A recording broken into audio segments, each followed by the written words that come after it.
Ladies and gentlemen, welcome back to the 14th edition of Retros Talks. My name is Simon Lehman from AJL Atelier. Today, we're going to be spending some time with a dear friend of ours, talk about how asset owners can scale their business without creating additional fixed costs. Now, this is going to be super interesting to listen to because now we're seeing changes in the hospitality product. Hospitality is starting to converge in terms of the different asset classes in our industry. And it's great to hear how can asset owners scale their distribution with a company like Jetstream. So today it's a great honor and pleasure to have Emmanuel Lavoie, based in Vancouver, the CEO of Jetstream Hospitality Solutions. Welcome, Emmanuel. Thank you so much, Simon. I'm beyond thrilled to be here. I got to tell you a little story that in 2019, I was supposed to be on a panel at OPMA in Florida, and you were going to moderate the panel, and we didn't know each other there. And I thought, wow, I'm going to meet Simon Lehman, and he's going to know who I am, and he's going to know about our little business.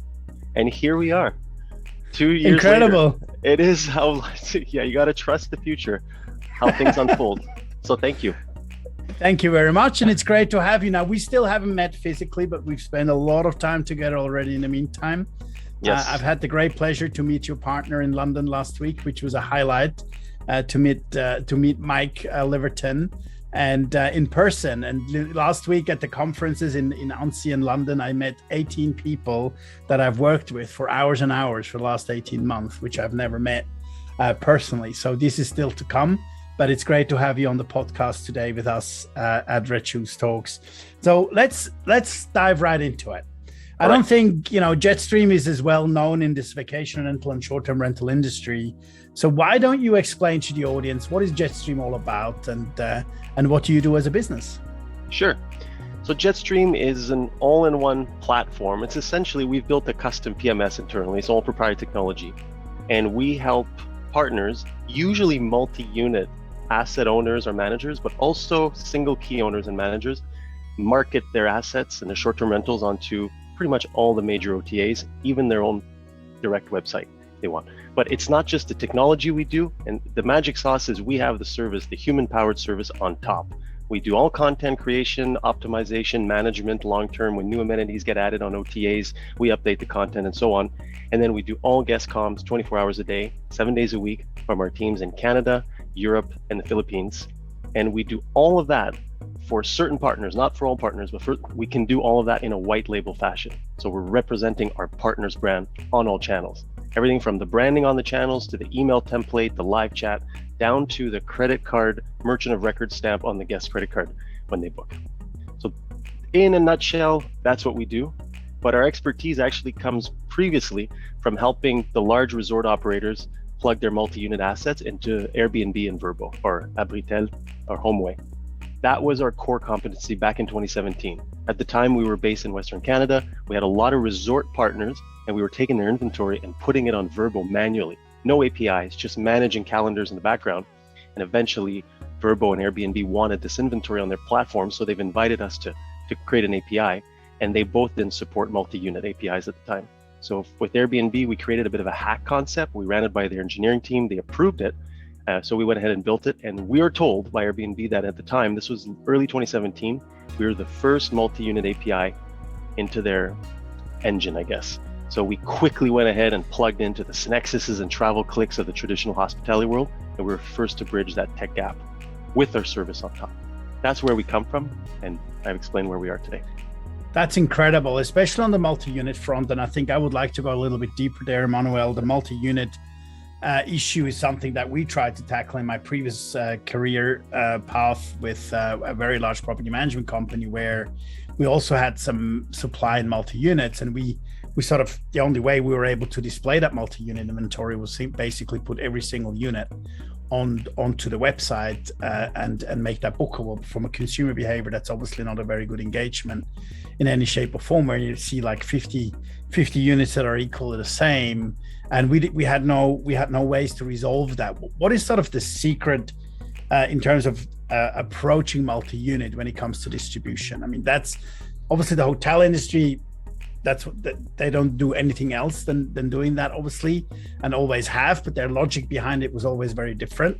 And now in vacation rental, because we came from the VR space, multi-units was something that came a lot later, when urban markets are starting to develop and urban supply came into the game, resorts as well, which traditionally used to have more hotel-like distribution platforms. So what is the secret code of entering into the multi-unit distribution game in vacation rental and short-term rental? Well, in our case, it was just a philosophy of not polluting the marketplace or the markets, the OTAs, with, like you say, multiple identical listings. That felt like, to us, the channels were telling us we don't want that. And I say the channels, and initially it was Vrbo and Airbnb telling us we don't want that from you. So we had to figure out, how do we put all these identical-ish units behind one listing on the front end with an API that didn't even support it. Obviously, the APIs now support this. So there's no major secret. It's a mix of technology that aggregates the calendars into one listing, and then it's a content fine line which we've developed over the years painfully of putting in, it has to convert. So you can't just say what you see is not what you're going to get, or else that's not going to convert. But you also have to somehow say to the guest that, well, we have a few identical-ish listings, so you may not get exactly the one you're seeing on this platform right now.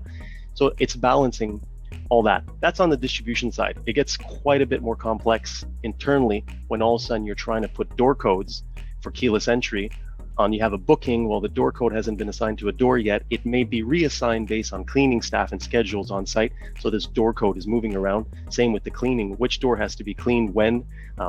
That's where the orchestration logic gets complex. But on the distribution side, it's not all that different than the traditional OTAs of Booking and Expedia. It's just it's a room type with an infinite calendar until we tell the calendar to stop. Sounds very easy, but I'm sure there's a lot of complexity behind it as well. But let's talk a little bit more about the history of Jetstream. So there's a company called Leaftown as well. How does that play into with Jetstream, so the audience has a bit of a better understanding? What's the history behind it? How did everything evolve with Leaftown and then also Jetstream? Yeah, it's a wild story, and we keep thinking, Mike and I, that we should hire a book writer someday. And we should have done this years ago, and the journey just keeps on going. Mike, my business partner and the founder of Leaftown, founded the company in just really on the side of his deck in 2008, in 2008 in Canmore, Canadian Rockies. He'd had an exit in the mobile phone industry, moved to Canadian Rockies, bought a bunch of condos, got hit hard by 2008, had this inventory he had to rent, and that's how he started doing this, really just by manual ads on Vrbo. Eventually in 2012, he realized a lot of his suppliers were using TravelClick, and they were asking, can you take our dynamic feeds? So he put a bit of money and really began building the proprietary tech with a software developer at the time. I joined in 2015. It was still all Leaftown, still very much a Canadian Rockies OTA. You can check out our website, leaftown.com. It's very much still branded as a Canadian Rockies OTA. And then we clicked that our model, our business, was really the back-end distribution. It took us a long time, and frankly, it took us way too long to click on this. I'm kind of embarrassed by that. Looking back, we should have seen this much earlier. But when we did see it, that's when Airbnb and Vrbo said, hey, would you build an API to us? And then we were kind of offered this first in the world multi-unit. We did a Series A with some great Vancouver investors and scaled quick. With our Series A, we built a lot of supply-side integrations. And fairly shortly after that, within a year during our Series A, we actually got acquired by Red Awning out of the US. For a variety of reasons, we were sort of out of cash from the money we'd raised. They didn't know that, so they found us. They were fresh off of their big 40 million raise, I think they'd done at the time in the US. So they found us, they acquired us, and we were part of their journey for what was, well, personally was going to be 2 years earnout, but it ended up being 18 months. And then COVID hit. And of course, COVID hit. It was hard for many, if not all, businesses, obviously, in the industry. So they had the vision initially that they were going to wind down our business anyways, So they terminated our entire team. Everybody was let go, myself included. I got a severance out of this company. I spent about a month going, what's going on? What's my next move in life? And Mike, my business partner, kudos, ever the entrepreneur, approached Red Awning and said, how about we just take over this business? They still owed us a bit of money. We had some debt to our partners. So we, for a very small sum of money, essentially regained 100% control of our company. And, wow. And that's, yeah, it's a crazy story. Rehired a third of our staff. And this was in the early moments of COVID when we thought it was the end of the world as we knew it, that moment. So seized the opportunity. And now we're back to almost the full size of a team. And we're really executing on our vision since so that's that moment. That's an incredible story, Emmanuel, especially thinking, with an OTA called Leave Town, you must be, the rock stars now in post-COVID. Everybody wants to leave town. So I think in your search results, Leave Town was definitely well researched, but now you're building that phenomenal business on top, while we've seen massive changes to the supply side as well. We've seen these master lease guys, just evaporating because they couldn't handle the debt that they've took on their balance sheet, which obviously multifamily hospitality 2.0 type products, STR products with hospitality-like services. That's definitely going to be the future. So that's definitely incredible. What was so, what made you think that you could take this business back with a management buyout and bring it to where it is today? What made you comfortable enough to say, hey, we can do that? I think we understand Red Awning. From an outset, it would make sense for a Red Awning to say, okay, this is what Red Awning is today. We want to have a similar product in the multifamily, in the multi-unit space. So actually a Jetstream add-on to this particular business model would make sense. Normally, the reality turns out to be totally different. We all know that. Despite COVID, an acquisition is always a challenge for any company to digest. Obviously, in these circumstances, even more so. So, what made you feel so comfortable, and what did you do to basically bring the business back to its levels where it is today? Goodness, I love that question. I'm going to be very careful how I answer this question. I think that, and this is true for all entrepreneurs, so this is sharing a little bit of wisdom we've learned. I think that when you're a very small company and you see a large competitor, even though we weren't really competitors because they were keys and we were multi-unit, nonetheless, you see a large competitor raise a lot of money, you equate money with your imminent destruction. Wow, they have all this money. They can outspend us, outmarket, out this and that. And what I've learned through this journey, and I'm very, very grateful, and so is Mike for the time we spent within Red Awning, is money is not everything, and there's a lot more pieces of a puzzle that have to go together to create a good company. And I think in our time there, I think our confidence in our abilities as leaders of a company and our technology and so on was really bolstered. I wasn't expecting that, and that's what happened. So that's one component of it. The other component of it is we had been serving really in a non-exclusive format our customers. We're working with the Vail Resorts of the world who already do all their other channels. They just wanted a full service way to get on Airbnb and Vrbo, and that's what we did for them. But in the last little bits of before selling the business and within the Red Awning, we actually started acquiring some customers who were real estate developers, and this is small guys, real estate developers who built an asset. One guy in particular built a beautiful asset in Mexico, and he's a Canadian guy, and he was looking, he's like, I'm not a hotel guy, I'm just a developer. I want to return on my asset. How do I operate this thing almost touchless? And that's how we found Jetstream. So all of a sudden we were partnered with asset owners doing everything. We didn't at the time have all the channels, but we were faking it, doing manual stuff on Expedia, Booking.com and so on. And that's where our vision started going, wait a minute, non-exclusive is okay, but exclusive, our data showed we have 10x revenue performance increase. When we control pricing, when we can tell the owner your images are not good, go get better images. When we're in control of merchandising and pricing, we have 10x performance increase. So that's where our head was going at. We knew there was something there, but we never thought we'd have this business back, ever. And then when we did, ta-da, time to execute on our vision. With the confidence we have, and we know we can do this now. So can we go a little bit deeper on trying to understand who your customer is today in terms of your value proposition as well? We talked about asset owners who don't want to do this, but you're not a one-stop shop, obviously, in terms of PMS technology, in terms of guest communication, guest interaction, automated door locks. I mean, everything that is needed to basically have a higher return on cap rate, which means distribution is definitely one. So demand gen is extremely important, managing content, pricing, and the channels, etc. as well. But who is your classical owner, or let's say manager who works with you, and what is the true value that you guys provide to them? Mm-hmm. Well, I guess the first thing before I answer that question, once we took the business back, we wanted to test all these questions you're asking. We wanted to get a sense. We had ideas, but we wanted a proof test on somebody to call out if we're full of BS. And so we actually, as you know, started working with you on a consulting basis at the time, and you really helped us validate our thesis, which I think positively. And you helped us define we had ideas, but your expertise in the space really helped us with that.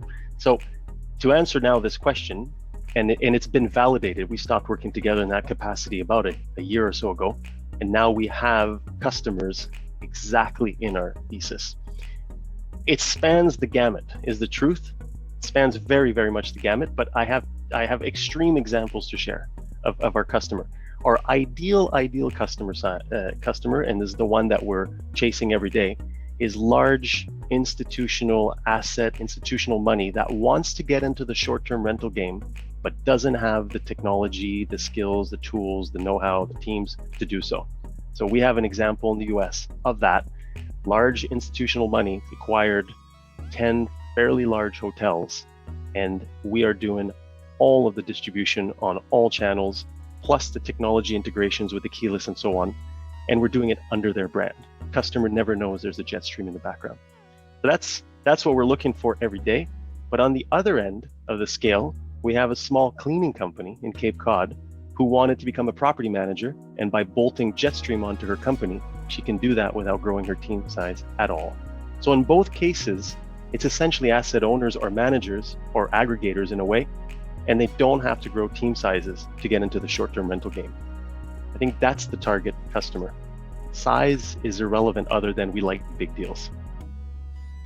Wow. So that's a massive spectrum. And obviously, aggregating inventory is the challenge by the PM or the asset owner, I guess, or who provide you the assets. Explain to us, how does that work when you look at these multi-units? I mean, what do you do for the content? I mean, content is not just content. We talk about quality, we talk about photographs, we talk about content writing, we talk about unique content, we talk about languages. All these things are extremely important for the quality of content, especially to perform on these platforms that you're dealing with. I understand that your main channels are Airbnb and VRBO, that you're having APIs, multi-unit APIs with them. What do you do to the content? I mean, you're not just taking that over the way it's being presented to you. Yeah, well, we also now distribute to Expedia and Booking and Google, Holiday, Home to Go, and conversations with other really new exciting channels. So the distribution has increased significantly in the last few months. But on the content side, we've developed a formula. It's really a content formula over 5 years. So the partner gives us, we have a portal and they sign into number of bedrooms, all of the, I guess, basic nuts and bolts of the property. And then we have a bit of software we've created which converts all of this into I don't want to say rough draft, I'd say a medium draft of content. And then our humans then go and take this medium draft and polish it. And that's how we create the first version of content. And it converts well, but it's also well received. Our partners never really pick apart our content. Everybody's really happy. Wow, this looks really good. Especially the comment we get is, I almost gave you no information. That's actually really good content. It feels like you've been there. So that's how we do with the content. But of course, as you know, initial content is just, creation is just one part of it. It's the ongoing maintenance, and Airbnb adds new travel-friendly amenities, update our tech to support that, reach out to the partner. Do you have this? Okay, it's that ongoing maintenance. That's really the bread and butter of the content management. The first pass at it is the easy part. If you could describe or name a competitor of Jetstream, I mean, you sound like a very deep, in terms of value proposition, a very deep like provider of channel management, right? Yes. Would you consider, I mean, the channel managers to be your big competitors out there? No, not at all. It's very unique. When asked that question, I struggle to answer. We're really a full service channel manager. Is where we come from. So it's channel management tech with the service on top.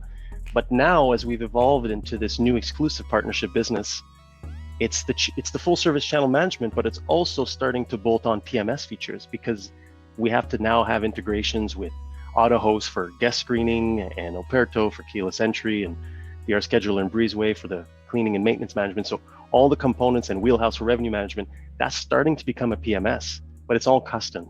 So in terms of direct competitors, I struggle to answer that. In the key space, just single homeowners, because we have a few single homeowners, not many.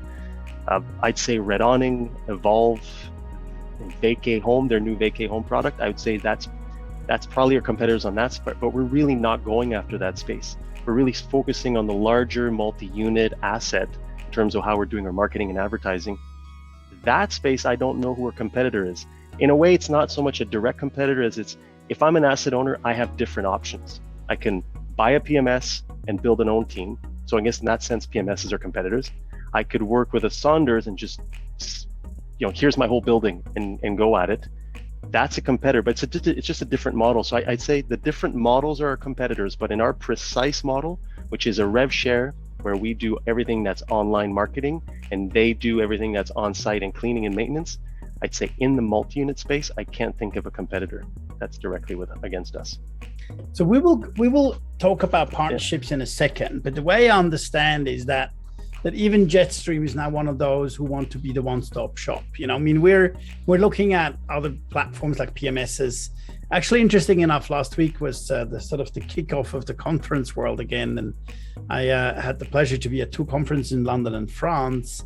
And one of the key takeaways for me was, despite many other things, obviously, on the tech space, is that this is the first year that the industry is talking about all-in-one solutions when it comes to technology. AJL has built a thesis pre-COVID, literally in Q4 19, where we said the tech space in vacation rental is going to consolidate. It has to, because the value proposition is too fragmented.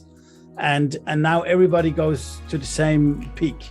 Everybody runs for the same peak and see who's the first one to arrive.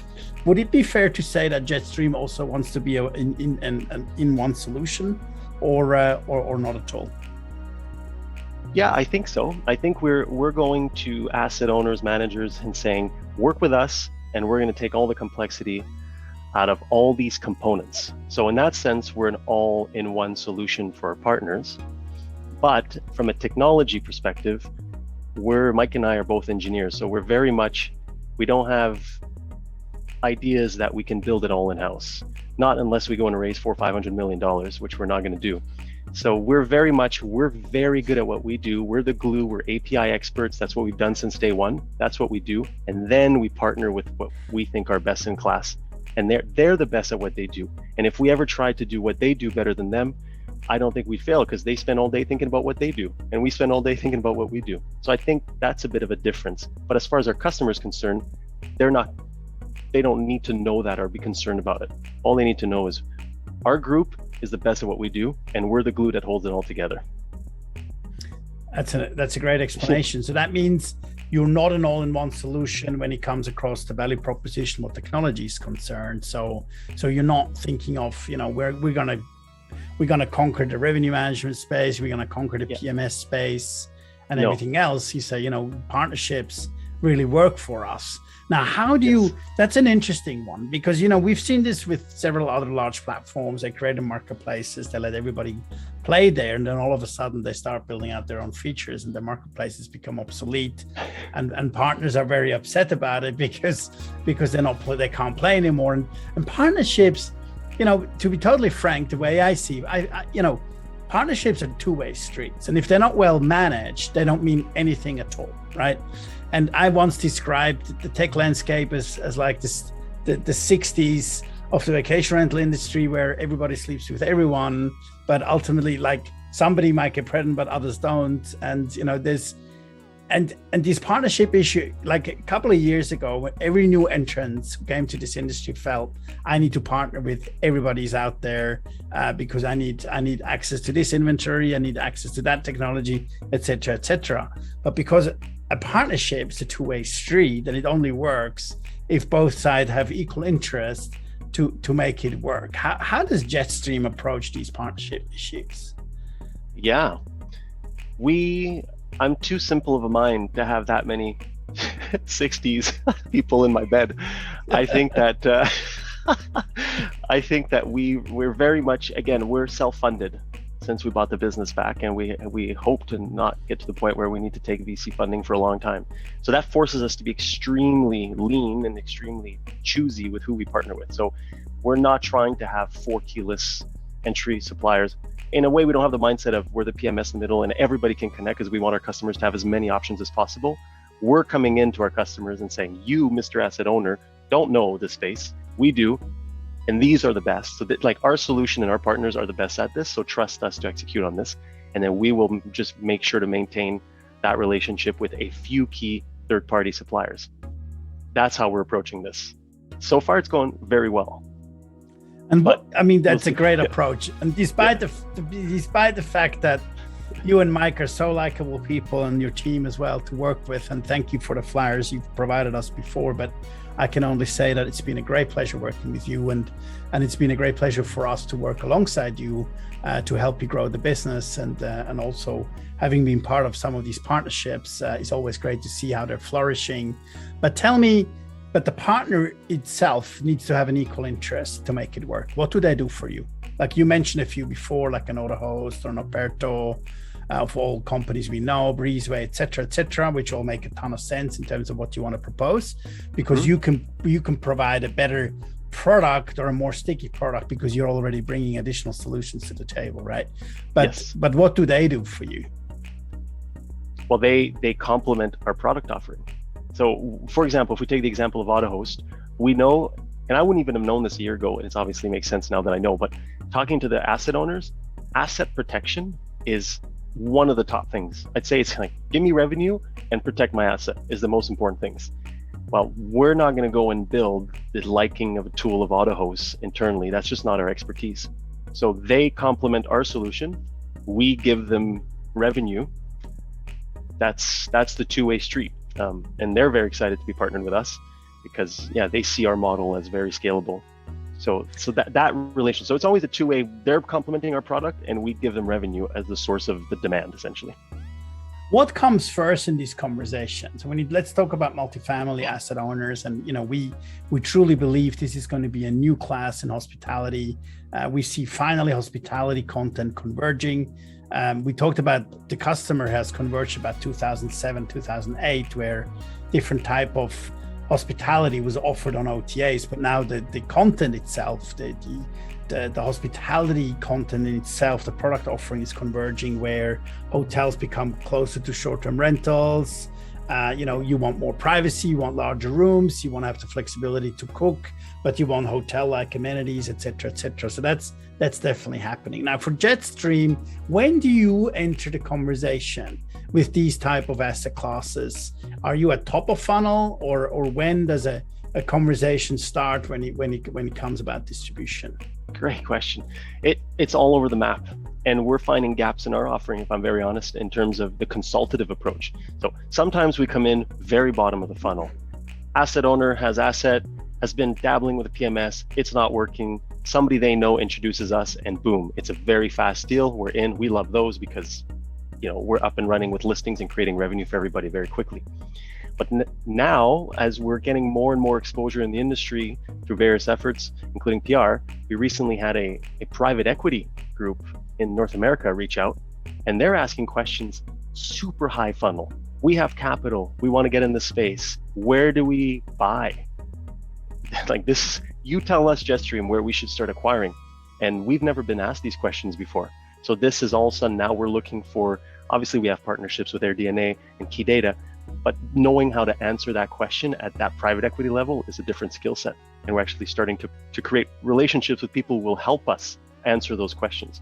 So it's really all over, sometimes bottom, sometimes very high up. where we come into the conversation. Where is Jetstream in 5 years? Where do you want to take this? What's your prediction in this industry, also in relation to hospitality type content? Yeah. Well, I mean, there's all kinds of flavors of hospitality. So we're going to fit into a slot of it, a niche, as we know it's such a large. So I don't have any pretensions that we're going to transform the entire part of hospitality, and really, really high-end hotels with concierge service up and down on every floor will remain, because there's a market for that. But where Jetstream is going to fit in well, and where I think we're going to be in 5 years, is we're going to have many small, medium to even large asset owners or private equity groups that are into now the short-term rental game, but we're doing a big part of it for them. They're going to have their relationships with boots on the ground, but we're going to be powering all distribution, marketing, powering their direct channels and so on under their brand. So I would love to see us in 5 years have 100 brands that we're powering, almost like a ghost kitchen in the background, the secret engine in the background powering this. We're already at 5. So I see 100 in 5 years. We're not in Asia Pacific at this point, but I would imagine we're going to be there in 2-3 years starting. Right now it's Europe and North America. And we're just going to enable this new lighter form of hospitality delivery, which is resonating well with guests. So it'll be touchless entry, touchless into the building, touchless into your room. It won't be the same level as a high-end luxury hotel in terms of concierge and service, but it's going to be more affordable. I think it's that slot we're going to fit in, and every unit has a kitchen, ideally, because everybody wants a kitchen. I want a kitchen when I'm traveling. Well, that's a very clear statement. So do I, Yeah. Emmanuel. So we love our kitchens. If they're well equipped, it's even better. That's right. And clear vision and goal too. You just brought me maybe on the final topic we want to touch on. You gave me some leeway here, or passed me the ball very clearly, is the topic of brand, right? So if I understand the Jetstream model very well, this brand conversation has been going on ever, right? So brand with Google and everything else. We talked about brands and Focusrite for decades now. How important is brand? How can you still build a brand? People are very proud, especially in hospitality, where brands are extremely important. It's an emotional topic, but it's also it has also many other aspects. We've seen now companies who have basically build a business to 30,000 units without creating a brand, like a Vacasa is not a consumer brand, it's all third-party demand. I could envisage that the pushback for Jetstream is very big when you talk to companies, because they feel they lose their brand entity. I'm not outsourcing my sales to you. The sales is important to me, and we want to maintain the sales because we want to greet our staff with our own brand and with our own people, etc. Would that be a fair thing to say, and how do you overcome that brand conversation with potential customers of yours? Yeah, I think that's a fair statement. I think yes, I think it's a fair statement. We get a bit of both. We get some customers, and some which I will not name on this podcast, very large hotel operators in the US, who actually don't want their brand on some of these channels. They want to dip their toes in these channels hidden behind the Leavetown brand. So that's one example. So sometimes the brand is not that important. But usually, yes, the brand is important, especially if we're going to be doing all channels for them. This is why we developed the white labeled version, which I think is the first in the industry, because we take at least you're still brands. We're helping grow your brand on the channels. So that takes care of that. The problem becomes, do they trust us to be good? Do they trust our technology to be good? And do they trust our guest communications to be appropriate at the level of their brand? And that is these sales conversations we have, and we show reviews and we show examples and present our team and so on. So yeah, that is some of the pushback, but it's the more the pushback is in the smaller operators, is their mindset is, I just want to do it all myself. I'm getting into hospitality because I'm excited about it. And they don't see that if they just focus on acquisition of inventory and let us do this part, they can scale faster. They're just kind of, it's the kind of small business mindset, which I get, of, no, I'm going to do it all myself because I can do it better than everybody else. And that's the pushback we get in the smaller operators. Not less of a brand, more just, I want to do it all myself. Working with Jetstream and you can scale faster. I really like that. I mean, Obviously we have many different challenges, but for me, it was awesome that we've been able to find a Jetstream who's yet another gem in the value proposition of our industry. And it seems that you guys are really focused on what you want to do, and you want to do the best out of that with the challenges that we all have within the industry as a whole. But I think overall, for where I sit, it makes a ton of sense, and for that we only wish you good luck, continue your growth path and everything else. If you could give maybe as a last wisdom from you where you sit, because you're sitting in a new market that is starting to evolve very, very rapidly, how do you see the hospitality industry as a whole emerging post-COVID in the next few years? Wow, that's a big question. Continued growth. Obviously, I think the change to the VR with kitchens, I say with kitchens, but that can be condos or single keys, but the with kitchen component, I was talking to our Synexus account manager last week, and she said, oh, you know what, now that I've traveled with kitchens during COVID, I want a kitchen in the morning. And that's coming from Synexus. I thought, wow, okay. So I think it's going to be the growth of the VR, which obviously everybody's saying, but it's going to continue. Obviously, we'll see a move back towards the urban and towards hotel. None of this is dead. Nothing is black and white. But I do think that the space we're in the VR space, whether it be multi-unit or single keys, is going to continue growing and be very healthy. So, but I think that's not new. I think everybody thinks that. So that's keep being in this space, keep doing good guest serve your customers both on the supply and the demand side very well with great technology, and good things will happen to all companies in that space. Yeah, I totally agree. One thing that summarizes that, I think we will see now hospitality-like inventory starting to converge in the type, the way we interact with our consumer, because our consumer wants choice. He wants to, depending on his travel requirements and everything else, I think travel behavior will never come back pre-COVID in the same way. So therefore, supply will have to adjust to it accordingly. The hotel-like amenities and STR-like inventory, I think, is going to be the ultimate results. So we will see both ends adjusting to that on the STR side with the hospitality-like services, and the hotel-like, getting more into STR-type properties as well. I think that's where we probably see that evolving to. So I really would like to thank you, Emmanuel, for being our podcast today. It was super interesting.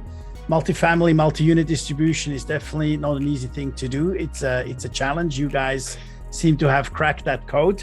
For that, we wish you lots of success, and stay well and stay healthy. And it was fantastic to have you on our podcast. Thank you so much. Thank you so much, Simon, for the opportunity. It's a great pleasure. Bye-bye.